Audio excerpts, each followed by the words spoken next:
Okay, fine, thank you.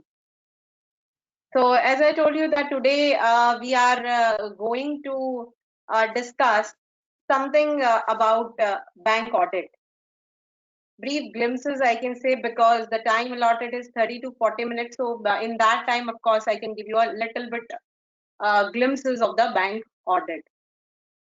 See, in bank, so many type of audit is conducted. So, we can categorize it into the two parts.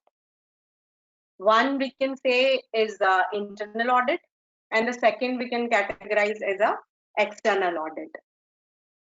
Internal audit generally done by the bank's own staff, appointed as an auditor under the control of inspection and supervision department of the bank itself. So generally this type of audit is conducted by their bank officials only. Then internal audit scope, if we talk about scope of internal audit, so it is unlimited and it covers every aspect of branch working. And generally, internal audit auditor does surprise inspection at regular interval, maybe quarterly or half yearly, or sometimes it's yearly also. It depends on the branch size and profile of the branch, bank branch. In second type of audit, in external audit. So external audit are generally done by a firm of chartered accountants appointed by the bank, by RBI or any government authority. Depends on bank's situation.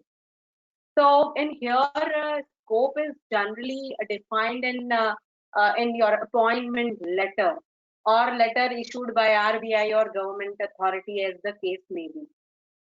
And it is generally pre-intimated that which branch is to be audited.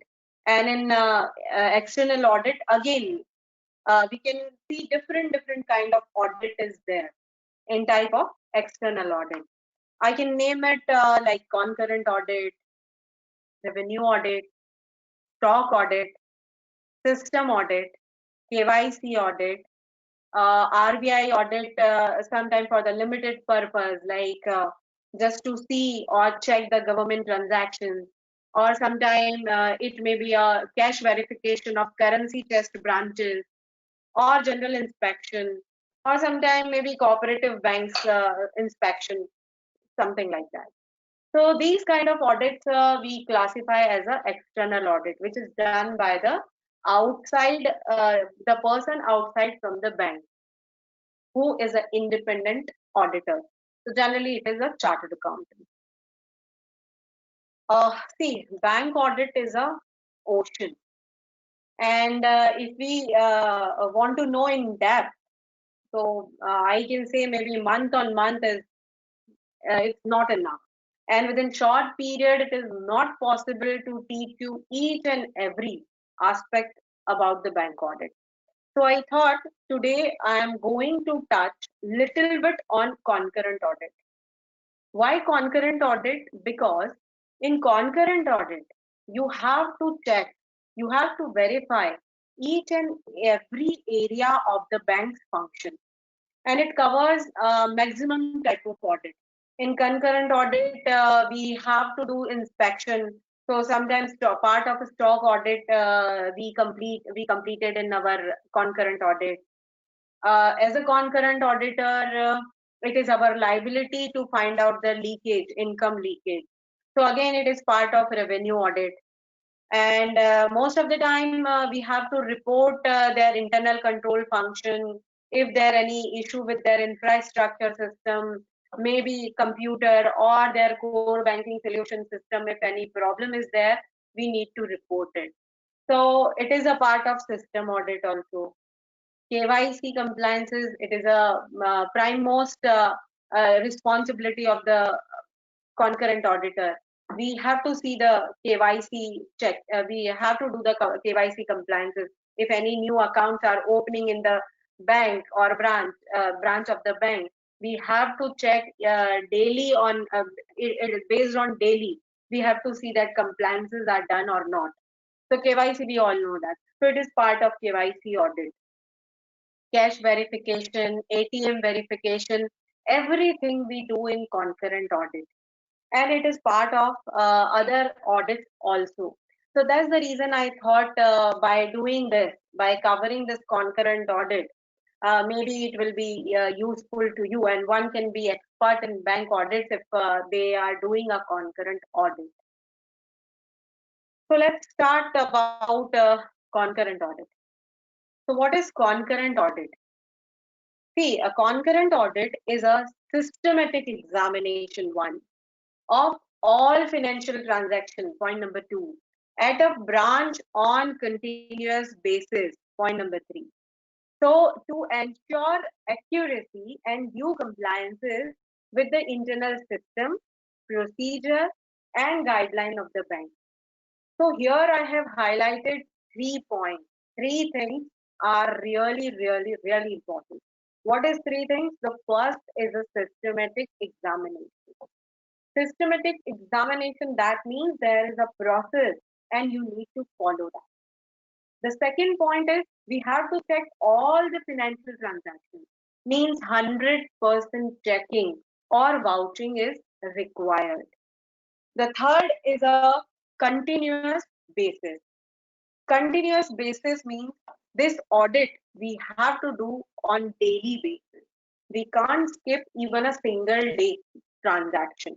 If you are not present in the bank uh, that day, so you have to do checking of previous days also. So in concurrent audit, it is expected that the auditor or his representative visit the branch frequently. Most of the time in most of the bank branches, it is daily basis you have to go. Either you or your staff must be there at the bank on a daily basis. But it also depends on the size of the bank or profile of the bank. Sometimes it happens if branch is very small or new opening of the branch, your visit may be restricted to the 2 or 3 days in a week. Concurrent audit also expected from the auditor that he or she will check all the vouchers, transactions in various accounts, loan documents, etc., and give his observation at regular interval. What is regular interval? Monthly, of course, yes, but sometimes it can be a quarterly or an half yearly also, but monthly is compulsory. So, but at the same time, with this report, monthly report, you have to give a audit notes also to the branch manager or branch officials for the rectification purpose. He and the auditor should also ensure that the irregularities, whatever you have observed and whatever you have reported in your report, it is either rectified or satisfactory explanation is given by the branch staff. See, just to report that, it is not your responsibility and your job is not end here.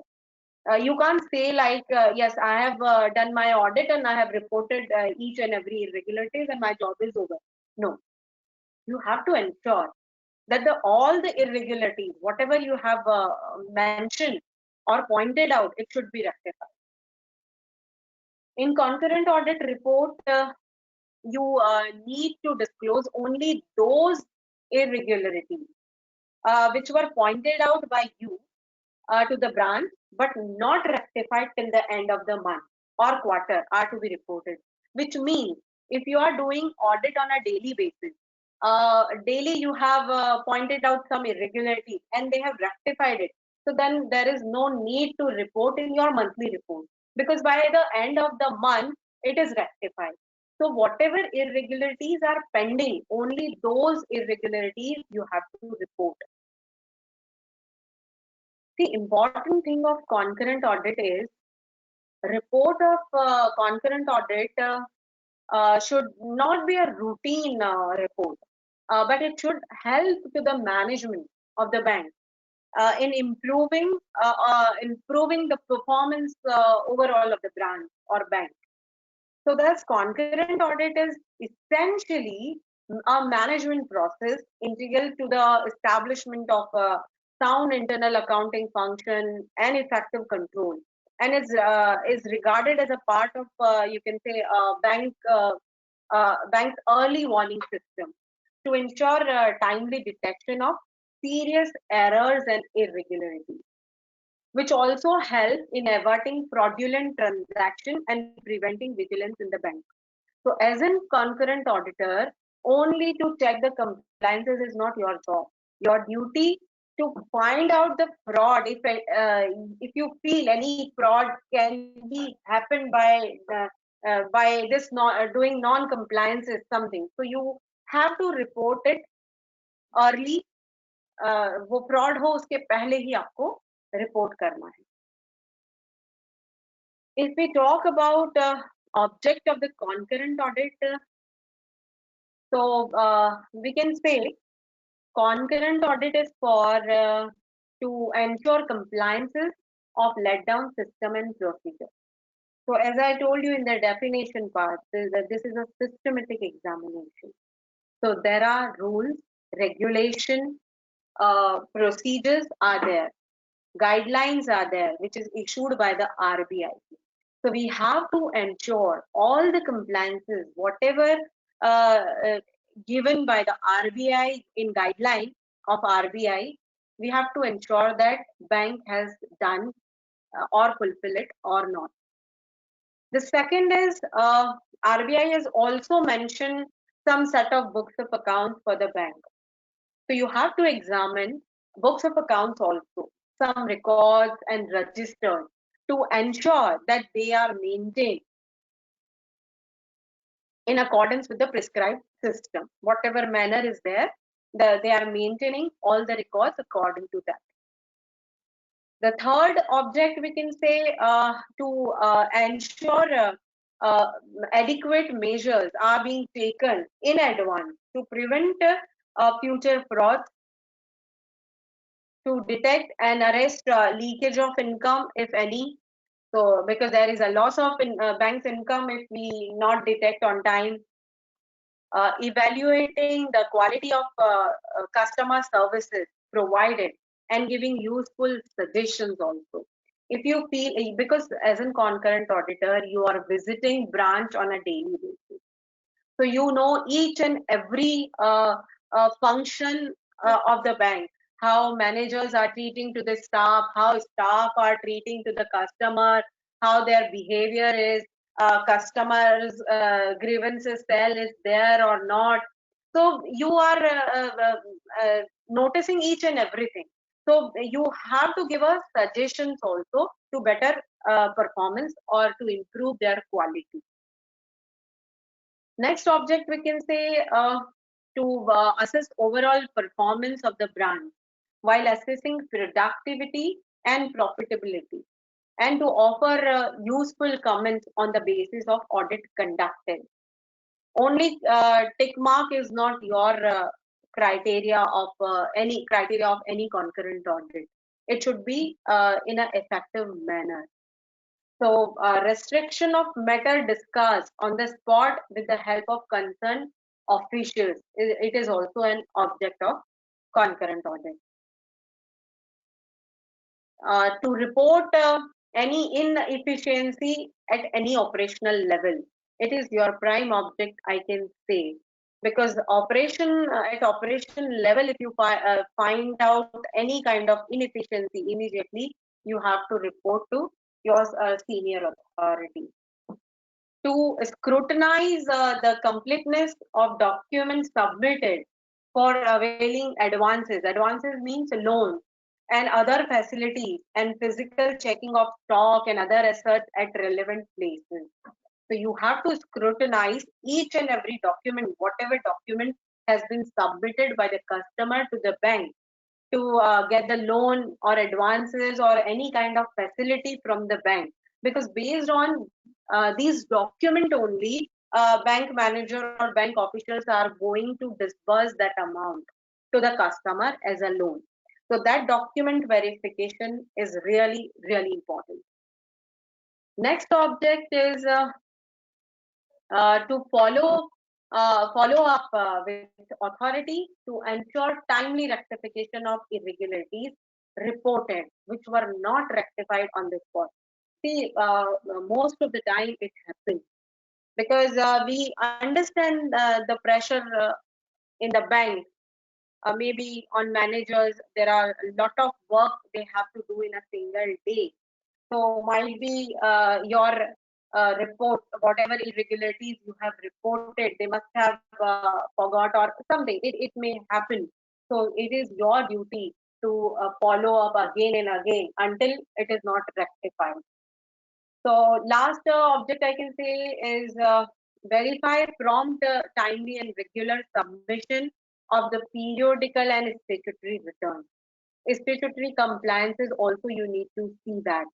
TDS returns, GST returns, and other PF, ESIC, salary compliances, employee benefit compliances. So all compliances, they have done it or not, that also you need to check. As an concurrent auditor, what is our responsibility? He or she should act as a part of management process. As a concurrent auditor, we have to act as a part of management only.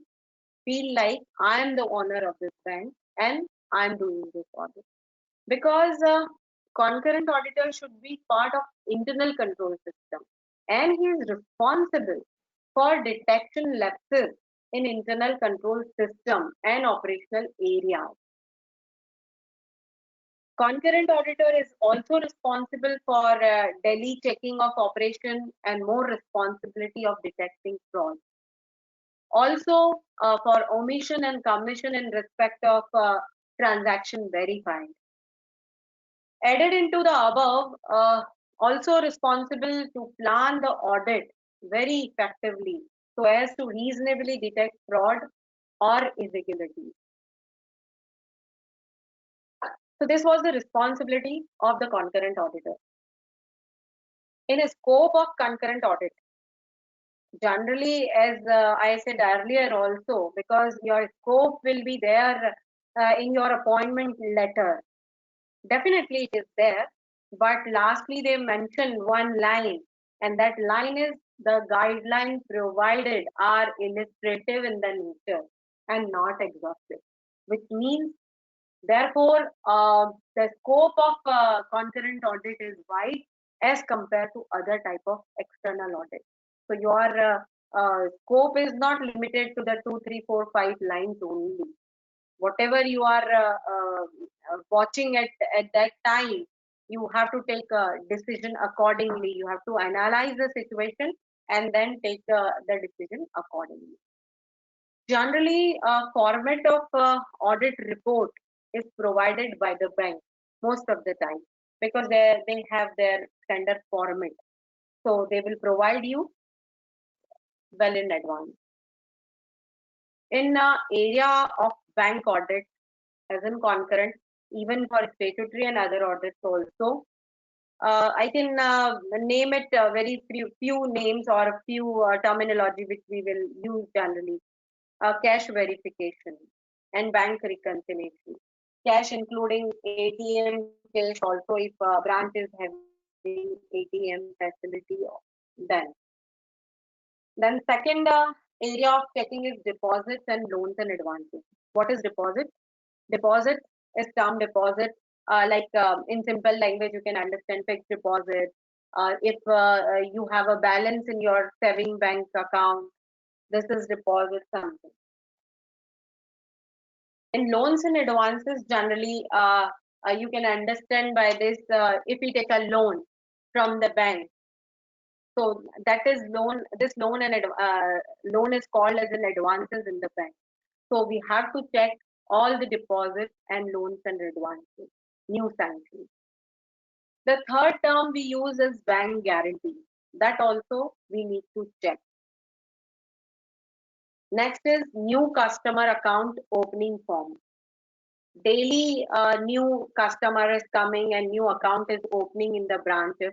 So we have to see each and every form thoroughly, whether their identification is genuine or not, what documents they have given. There are a list of document is given for the checking of new account form or new account opening form by the RBI. So you have to see that all the checklist has been completed or not. Next scope of audit is regular monitoring on large borrowers. Who is the large borrowers? Who has taken it's a huge money from the bank. So this is, we can say, is a large borrower, maybe 100 crores, 200 crores, 300 crores from the bank. So you have to monitor regularly their account, how their accounts are functioning, credit is coming in this account or not, if money is going, to whom the money is going, what kind of transaction is going on in this account. Maybe sometimes we have seen some in some of the cases, money laundering cases. So these areas we need to check very thoroughly. And next scope of audit is overdue position and NPA. What is overdue and NPA? These two words maybe you must have listened. NPA means non-performing asset. Performing and non-performing. Performing means if bank has given loan to the somebody and if he is paying his EMI regularly, so this account we call as a performing asset because this is asset for the bank. But if he is not able to pay on time or he is paying irregularly, maybe most of the time 2 months overdue होने के बाद में payment आता है, या sometime maybe more than 3 months. So it is called overdue position. And for NPA classification, there is a rule. If 90 days are crossed, if any installment, any EMI is not coming or it's overdue since more than 90 days. So we called it a non-performing asset and we have to classify this account as an NPA. So this position you need to check on each and every day. Verification of suspense, sundry accounts, long outstanding entries. These are the terms you will see in the bank because most of the time bank pass the entry through the suspense or sundry account. So you have to see that what are the entries and they have rectified it or not, or they have closed this account or not on a daily basis. Revenue leakage. Most of the time, if check bounce has happened, so there is a rule that check bounce. If any check bounce is there, we need to collect some charges from the bank from the customer. So most of the time, their system failed to do that. So you have to see that they have collected this amount or not because it is called a revenue leakage. High value transaction, you need to see that because if you feel that in one or some of the accounts major payment is coming and going in a single day, this we called as a high value transaction. That transaction you need to check thoroughly. Next scope is clearing transaction, check bills and collection. And foreign exchange transaction if branch is authorized to do so, because all the bank branches are not authorized to do foreign transactions. Payment transfer from Indian account to foreign account of customer. Some kind of transactions. Maybe most of the time we buy the currency from the bank. So all the branches are not authorized to give you the currency. You can't go to each and every branch of the bank and ask for the dollar. So very few branches are there who are authorized. So if you are doing audit of such type of bank branch, so in that case you need to verify foreign exchange transactions, e-transactions, SWIFT audit, we can see. Next scope of audit is government business, direct and indirect taxation. Direct taxation, as I told you, that TDS, GST part. So all that taxes they have collected or not first, and then second they have deposited or not, and third they have deposited on time or not. Because if they are not depositing in time, penalty may attract, and it can be a huge loss to the bank overall. And last scope, we can say submission of the control return. There are so many returns are there in the bank which they need to file on a timely basis. So you have to see properly they have filed it or not. So in nutshell, every function of the bank related to the branch under which is under audit is covered in the concurrent audit. Each and every function. You can't skip even a single function. So branch working, we can further divide it into the three categories. First is a general banking. The second is a loans and advances, and third is a other services. And as a concurrent auditor, we need to check each and every area of all the three categories. In general banking, what is comes is cash, deposit, remittances. Remittances means NEFT, RTGS transaction, demand draft transactions, pay order transactions. Clearing is check clearing.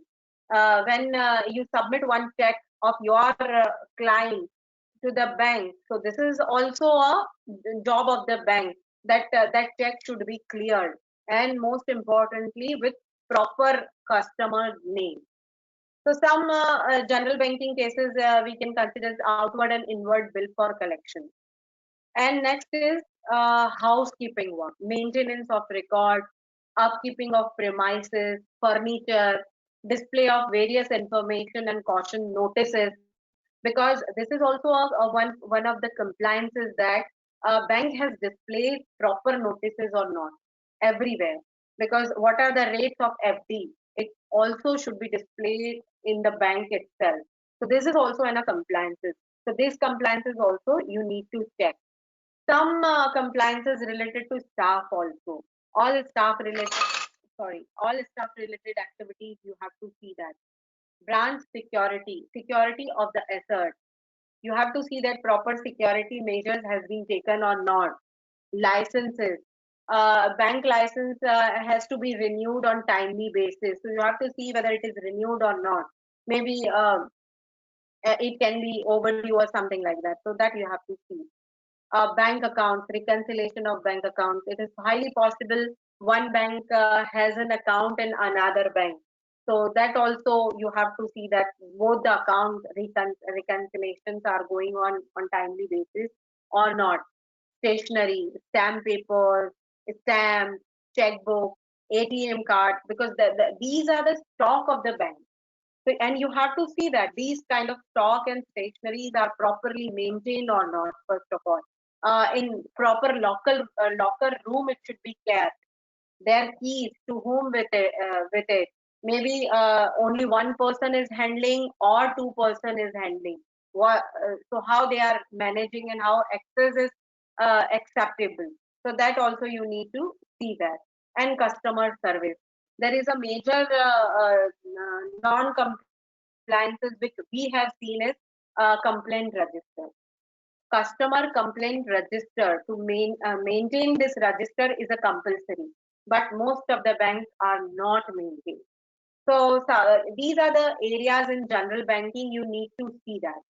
In loans and advances, I can just brief you about the terms which we need to, which we should be aware about it. So, well-known terms in banking as loans and advances is cash credit facility, which we call as a CC facility, working capital facility. Next is overdraft facility. In short term, we use it OD facility, mortgage facility, term loan facility, packing credit, which is generally given to the business owners, or maybe if they are exporting their goods. So in that case, packing credit facility is given. Loan against deposit. If you remember, we heard that we have taken a loan against our FD. This is loans against deposit. Education loan, other personal loans, non-fund based credit like LCBG, letter of credit, and bank guarantee. So these are the terms covers under loans and advances. And in this, we have to see that first important thing of checking is sanction of new loans. New loans means within the your period. Say example, your appointment has been done for 1 year. from 1st September to next 31st August. So during your period, your tenure of audit, whatever new loan has been sanctioned, you have to see each and every loan and documentation of that loan very clearly. Then second, your checking area is existing loan. Existing loan which is already sanctioned before coming due, but it is there. So how their operation is, conduct of this account, how they are performing, that you need to check. The third is asset classification. As I mentioned you, there are two type of assets, performing and non-performing. And if asset is not performing and the account is classified as NPA, so you have to see that the proper classification has been made or not. Because next is provision for NPA will be depend on that.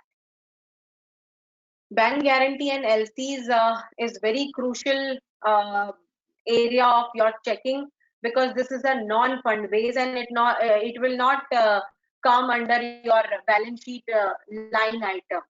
So highly possibility is there that you can skip, but you have to see that if LC and BG is issued, whether it is correct or not, working is proper or not, revoking, renewal, and cancellation on time after due date of LC and BG, it is done or not.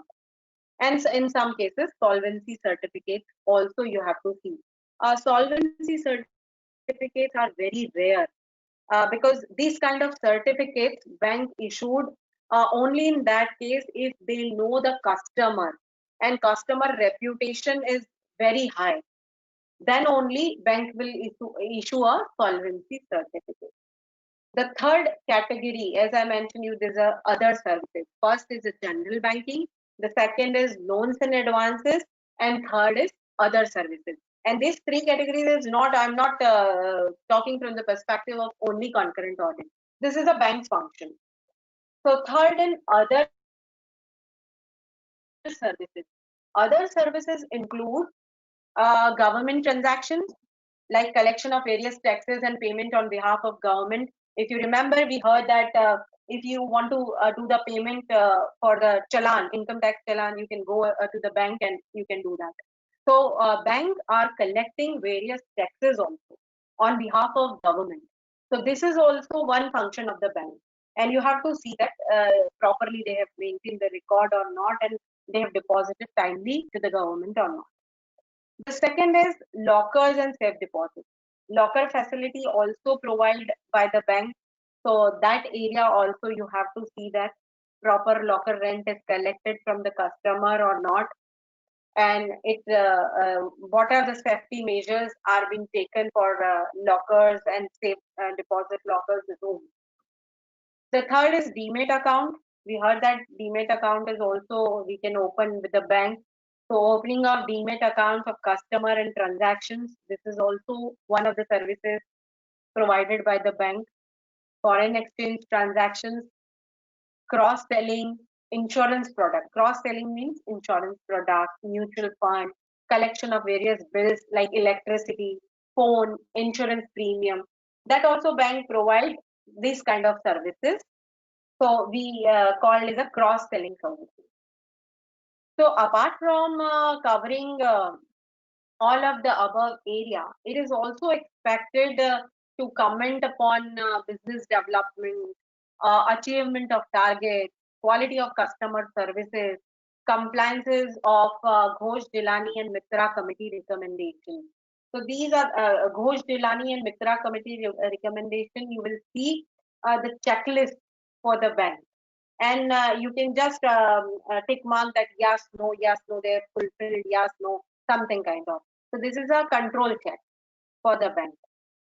So internal next area of checking or bank audits, you can check the internal control function, internal control procedure of the bank, and generally fall under the category of like how we can say is a delegation of power. If manager is disbursing or sanctioning any loan to the customer, first you need to see that their power, it is under their delegation power or not. authorization metrics will be there in the bank. So first you see that what are the power of the manager and loan sanction within this power or not. Then segregation and rotation of duties. One major lacuna we found that there is a guideline of RBI. The person should be rotated on a timely basis. The person currently looking for the deposit department, he should transfer to the advances. And advances wala person should be transferred in another department. Or their duties should be segregated and rotation. This is a compliances of RBI. And we have seen in most of the cases, in one department, at one function, the person are working since so many years. So this is again a warning signal for us as an auditor. So maintenance, next internal control function we can check is maintenance of adequate records and documents. They are maintaining or not. Proper authority signature is there or not. Accountability for a safeguarding of for assets. Who are responsible for that? Some independent check you can do that. So these are the area in internal control function which you need to see in bank audit. Next is documentation. Documentation you should be prepared very uh, in a very systematic manner. You can prepare two files. One is a master file and the which we call as a permanent file, where your audit checklist and correspondence with the bank or any other matter you can keep it. And the second is current file or transaction file you can maintain. In that you can keep your record as an audit program, your working discussion of the audit report, monthly report, list of big borrowers or depositors, circulars received from time to time from the RBI. So these kind of documents you have to maintain, rather I should say. And then some reports in bank audit, which are very well-known terms. I can explain you is a report about serious irregularities. You have to prepare a report about serious irregularities. Reports about fraud. There is a different format for that. So report about fraud. Then daily transaction evaluation, reporting rectification, monthly report you need to prepare, quarterly report you need to prepare, risk-based audit report you need to prepare, then compliances of all audit reports you need to prepare. So this was all about what I have given a brief about bank audit and bank functions. In short, I try to give it to you a brief glimpses on that. So see, in conclusion, what I can say is we all know that how much Indian banking system is important for our economy, even for all of us. And nowadays we heard so much about frauds in banking industry. So in such a scenario, role of bank auditors becomes more crucial, and bank audit play a very big role in that. And it can be, rather, I can say, that it can be instrumental in helping the bank to maintain reliability of different processes and timely reporting of lapses and irregularities. So that's all about from my part for today's talk. I hope you guys have learned something from my speaker. Thank you so much. Over to you, Sagar. Yes, ma'am. Thank you very much for your session. It was very practical actually, because right now, like you said, there are so many banking problems taking place. And not just audit, I would say the Correct. entire field of risk management, because audit is part of managing risk and managing all these safety precautions so that it don't get repeated. It is the need of the hour. And lot of like sometimes you can say that this is also recession-free sector, because unlike other sectors where after some problem happens like COVID or something, it goes away, but audit will grow. People want to be audited even if it's not compulsory. Ma'am, there are some questions in the chat box. as you can see, Varun Kukreja onwards, there are some questions. There's a chat icon. Can you see that, ma'am? Yes, I can see that. So is there any question you want to pick it up? Any 2 or 3 questions, or whatever questions you want to pick up, you can answer. Wait, let me check. The first is how long does it to do all this audit? I didn't get the question correctly. You may be asking how long does it take to do the bank audit, because in the beginning you. Oh, if it is on monthly basis, daily you have to check it, and if it is a statutory audit, it is not up to us because the timeline is already given by the RBI. The last date, say example, is 15th of April of each year, and we need to start by 5th of April. We can't start before that because their bank closure, yearly closures, and all has generally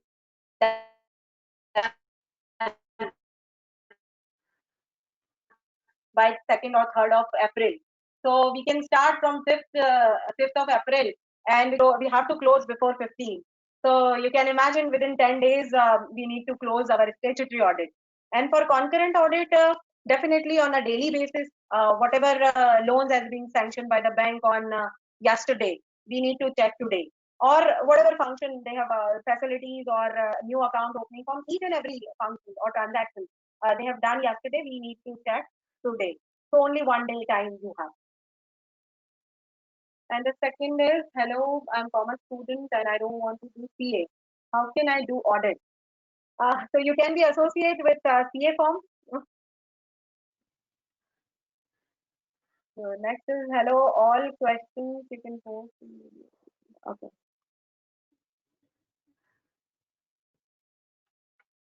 Okay, what is job market now in audit after COVID?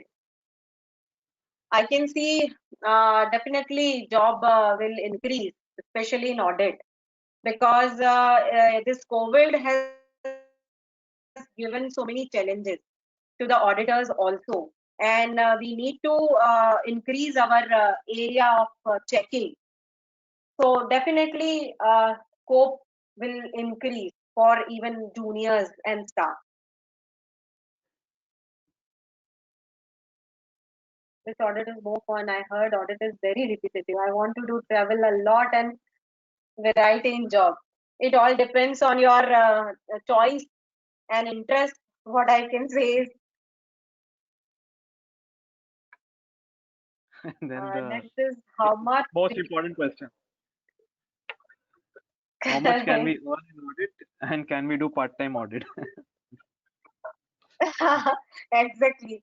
Part-time audit is not possible because if you want to do a audit, you have to be full-time auditor because uh, बहुत it's a very vast timing.